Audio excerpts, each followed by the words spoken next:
શું શું કરો છો હેરી તમે? મજામાં? બસ મજામાં. કેવું છે તબિયત પાણી? શું યાર, તબિયત તો ઠીક છે યાર, મળવાનું થતું નથી આપણા બંનેનું. કેમ? આવો આ બાજુ મળવા માટે. હા, શું કરે છે? રૂટીન લાઈફ એવી થઈ ગઈ છે, પ્લસ બીમારી તકલીફો પડી ગઈ છે, શરીર સાથ નહીં આપતું અમુક ટાઈમે. ઘણી બધી તકલીફો અચ્છા, છે, તમને મારી જેવી એટલે કામમાં ને કામમાં ભાઈ નીકળાતું અરે, નથી. તમને પણ મારા જેવી તકલીફ પડી ગઈ છે ભાઈ. હા, આ નાની ઉંમરમાં આ તકલીફ બહુ ખરાબ. હા, શું થાય છે તમને? મારે થોડું માથાનો દુખાવો રહે છે, પેટમાં એસિડિટી વધારે રહે છે, પ્લસ કોન્સ્ટિપેશન બી રહે છે. રૂટીન થઈ ગયું છે એટલે સવારે ઉઠવામાં તકલીફ પડે, પછી રૂટીન લાઈફ આખી ડિફરન્ટ ચાલે છે. ઓફિસ જઈએ, લેટ આવીએ. બિઝી શેડ્યુલ, ખરેખર કંટાળી ગયો બસ હા બસ, નથી તો. 100%. તમને શું થાય છે? મ- મને એવી જ તકલીફ છે. એકદમ શું કહેવાય, પેટમાં ગેસ ગેસ ગેસ રહે, પેટ ભારે ભારે રહે, એસિડિટી, ઓડકારો આવે ગંદા અરે ગંદા. હમ. તો એક તો આજે આ શું 25-26 કરે કઈક? વર્ષની ઉંમરમાં 25-26 ઉંમરમાં આવું થઈ જાય ને, બહુ બહુ તકલીફ વાળું કામકાજ છે યાર. આગળની જિંદગી કેમની કાઢવી તે જ ખબર નથી પડતી. વાત સાચી છે. ઘણી બધી જગ્યાએ સાંભળ્યું છે કે ભાઈ ફિટનેસ માટે ધ્યાન આપો, ફિટનેસ માટે ધ્યાન આપો. તો સારું રૂટીન લાઈફમાં થતું જ નથી કશું. હા, આપણે સુવાની આળસ ને પછી ઉઠવાની આળસ ને બધું ભેગું છે આમાં તો. સાચી વાત છે. એ તો પેલું સાંભળ્યું તું આપણે શું કહેવાય, હમણાં પેપરમાં આવ્યું હતું કે આપણે પેલા વર્લ્ડ કપ વિનર નતા કપિલ દેવ, હા હા. ક્રિકેટર આપડા, યસ યસ હવે તો યસ યસ. હવે તો ગડા થઈ ગયા છે. એમને અરે બાયપાસ કરાવી હતી, અને બાયપાસ કરાવી એટલે પેલું છાતીયાથી ચીરીને આવી શું કે પેલી નસો જોઈન્ટ કરે બાયપાસ નો તો. હા હા, બાયપાસ કરાવ બરોબર છે. ટોટલી હાર્ટ હા સર્જરી. હા, તો 1-2 મહિના પછી તો એ ગોલ્ફ રમવા જતો રહ્યો તો બોલ. અને આપણે અહીંયા તો શું કહેવાય, બાયપાસ કરાય તો 6 મહિના લગીને તો આપણે પથારીમાંથી ઊંચા ના થઈએ. વાત તો સાચી છે. એ ભાઈ આપણે પેલો શું નામ, પેલો આપણે પિક્ચર નો સ્ટાર કયો છે પેલો અક્ષય કુમાર. અક્ષય કુમાર, હા હા. હા હા, એની અરે ફિટનેસ જોરદાર છે. અત્યારે 60 વર્ષ સવા આવ્યા એને તો. અરે 50 વર્ષ નો તો છે હવે, ઉંમર તો નહીં યાદ પણ હજી તે 4-4 પિક્ચરો કરે છે વર્ષની. અને તો બી સવારે ઉઠવાનું, હમ. રેગ્યુલર જીમ જવાનું, ને આમ ને તેમ ને મીન્સ કસરત કરવાની. જીમ તો એ પોતે ના પાડે કે જીમમાં જવું હોય તો જ જવાનું કે બાકી તમે કસરત કરો. ખરેખર આ લોકોને જોઈને એવું લાગે કે આપણે કઈ કરતા જ નથી જીવનમાં. હો. વાત સાચી છે 100%. સારું આપણે સવારે ઉઠી જ નથી શકતા. અને ઉઠીએ હમ તો કઈ કામ થાય કોન્સેપ્ટ આગળ એના જેવું થયું છે. હા એ જ ને. અરે પણ આ બિઝી લાઈફમાં ઉઠવું બહુ તકલીફ વાળું છે. કંટાળીને ઘરે આવીએ, બરાબર ઘરે આવીને જમવા બેસીએ મોડા મોડા 9-9:30 વાગતા.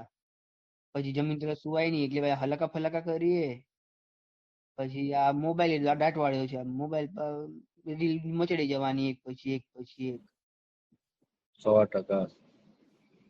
કાં તો બધા પડતા નવરા હોય તો ગેમો રમવાનું ચાલુ કરી દેવાની. કાંઈ ખબર નથી પડતી ભાઈ, કાંઈ હા, ખબર નથી પડતી.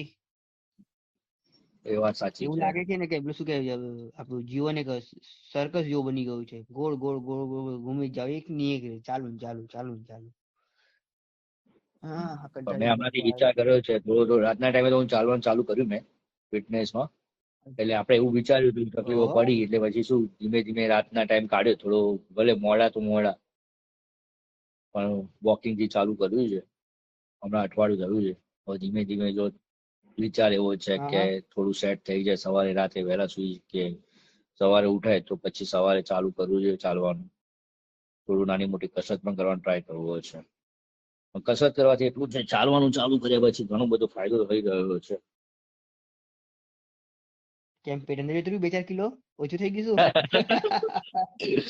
ના ભાઈ ના, એવું તો હજી વાર લાગે ને, હજી અઠવાડિયામાં ક્યારથી થવાનું. પણ બેટર છે કે એ વાત સાચી. થોડું આરામ મળે છે, પેટની અંદર તો ગેસ ને ઓછું બને છે. તકલીફ બીજી કોઈ વસ્તુ ઠીક છે પણ હજી તો એવી દેખાતી નથી, પણ બેટર છે એમ કે થોડું રિલેક્સેશ ફીલ થાય છે, એમ કે થોડું આમ આરામ હળવાશ લાગે છે. હા, અઠવાડિયામાં થોડું થોડું ખરેખર. લાગે તો છે. એકદમ જે પેલા હેવી ખાધા પછી તરત સુઈ જવાનું બેસી જવાનું એની જગ્યાએ તો શું અત્યારે વોકિંગ કરીએ તો થોડું પેટની અંદર હલે, એવું કહેવાય છે કે ભાઈ ચાલો તો પચે ખરા. એ વાત સાચી. તો આપણે વડવાયો કઈ ગયા હતા ને, યા કોઈ મને ઉઠાડે ને તો હવારના પોરમાં રોજ કસરત કરવા જવું ભાઈ, પણ કોઈ મને ઉઠાડે એવું નથી. ફોનમાં એલાર્મ મૂકીએ, એ બંધ વાત કરીને સુઈ જવાનું, એલાર્મ મૂકવાનું, બંધ કરીને સુઈ જવાનું. આળસ એટલી બધી જતી ઘરી ગઈ છે ને અંદર. હમ.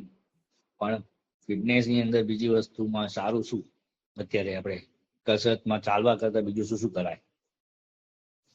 હવે એના પહેલા તો માટે ઉઠવાની વાત છે. પહેલા ઉઠીએ, પછી પહેલા ચાલવાથી શરૂઆત કરીએ. એનો કોઈ શેડ્યુલ બનાવવું પડે આપણે તો, હો ફિટનેસ માટેનું તો. હમ. કે એક એટલા માટે અઠવાડિયાનું ટાર્ગેટ શું, 2 અઠવાડિયાનું ટાર્ગેટ શું, 3 અઠવાડિયાનું ટાર્ગેટ શું, 4 અઠવાડિયાનું ટાર્ગેટ શું. બરોબર. તો આ કે પેલા જીમની એક અંદર અઠવાડિયામાં પેલા જીમની એક અંદર અઠવાડિયામાં નહીં, પેલા એક અઠવાડિયામાં આપણે 3 કે 4 દિવસ ખાલી ને ખાલી ચાલીશું. પછી ચોથા પાંચમા દિવસે થોડું સ્પીડમાં ચાલીશું. પછી બીજા અઠવાડિયાથી દોડવાનું ચાલુ કરીશું.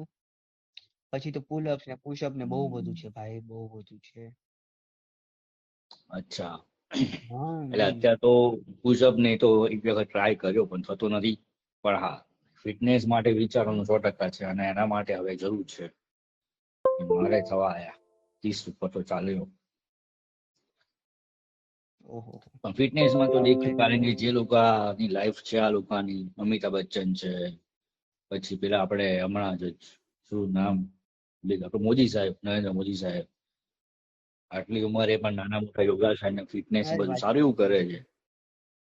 વોકિંગ. હા, ફિટનેસમાં તો યોગાસન ય ચાલે. હું ફિટનેસમાં તો યોગાસન ચાલે. પછી પેલા પ્રાણાયામ કરે છે ને, પેલા આમ ઊંડા ઊંડા શ્વાસ લઈને હું હું હું હું કરે છે આ લોકો. અનુલોમ બરોબર વિલોમ છે, ખબર નહીં કે બરોબર. જાત જાતનું બાત બાતનું લાગે છે. એવું કરવું તો પડશે હારું. તે તમે કોઈ જીમમાં ટ્રાય કર્યો જોઈન્ટ થવાનો? અરે ના, જીમમાં ગયો તો જોવા માટે, જીમમાં જઈને આવ્યો. પછી ત્યાં શું કે મને એવું કીધું કે તમે કેટલા ટાઈમથી કોઈ આગળ જીમ કર્યું કે નથી કર્યું, એટલે મેં કીધું ભાઈ હું તો નથી કર્યું હજી સુધી, તો ફર્સ્ટ ટાઈમ છે.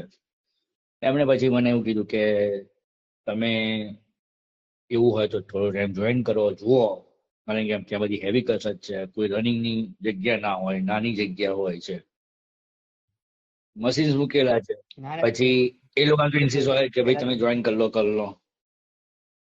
પણ મારા એક આવે પેલા નજીકના તો મિત્ર કેવું એવું આપણે કીધું, પેલા પ્લાન નહીં. હા, બોલો બોલો. મારા નજીકના મિત્ર એવું કીધું કે તમે જોઈન તો કરશો વાંધો નથી, પણ તમે 5-4 દિવસ જશો એટલે તમારા શરીરના સાંધા દુખવાના ચાલુ થઈ જશે, અને જેવા જ તમારા સાંધા દુખશે પછી તમે બંધ કરી દેશો, એટલે ભરેલા પૈસા કામમાં નહીં આવવાના. ના ના, એના કરતા બેટર તો છે શું કે વચ્ચે મેં તો મને ખબર છે, મેં તે પૈસા ભર્યા હતા જીમના. હમ. હા, અચ્છા. મેં મારા ભાઈબંધે ભર્યા હતા. અમે બંને શરૂઆતમાં હોંશે 3 બરોબર. દિવસ ગયા. ચોથી દિવસે આજ શું કહેવાય પગના સ્નાયુ જકડાઈ ગયા હતા અને આ પેલા ખંભા દુખવા મળ્યા હતા બંને, શોલ્ડર એટલે કહેવાય ને આપડા હા હા, દુખે હા દુખે. એટલે એ જ હા. વસ્તુ કીધી હતી ભાઈ, નજીકના મિત્ર એ જ કીધું મને કે ભાઈ તમે લોકો આ તો કરશો પછી અમે વાંધો બંને નહીં, પૈસા ભરશ. અ- મને કે હા પૈસા ભરીશ ને તો તું 4 દિવસ જઈ શકીશ, કે 5મા દિવસે તું ઉઠે નહીં એ 100% છે કે એના કરતા આપણે એક બેટર કામ છે. કરીએ. આ બધું છોડી આપણે છે ને પેલા શું કહેવાય આપણે પેલા પ્રાણાયામ ના ને કસરતોના પેલા બાબા રામદેવ ના બધાના વિડીયો આવે છે ને.